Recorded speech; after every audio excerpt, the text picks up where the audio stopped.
মিরসরাই উপজেলা প্রেস ক্লাবের উদ্যোগে মানুষের মাঝে বোতলজাত পানি ও খাবার স্যালাইন বিতরণ করা হয়েছে।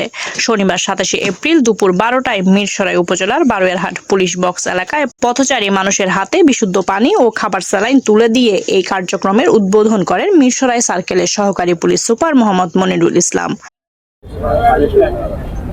জনজীবনে স্বস্তি ফেরাতে তৃষ্ণার্ত রিকশা, ভ্যান, অটোরিকশা ও সিএনজি চালক এবং পথচারী সহ প্রায় 5 শতাধিক মানুষের মধ্যে নিরাপদ ও সুপেয় পানি এবং খাওয়ার স্যালাইন পানি বিতরণ করা হয়। তীব্র তাপদাহে ক্লান্ত তৃষ্ণার্ত মানুষ বিনামূল্যে বিশুদ্ধ পানি পান করতে পারায় উদ্যোক্তাদের ধন্যবাদ জানান পথচারীরা।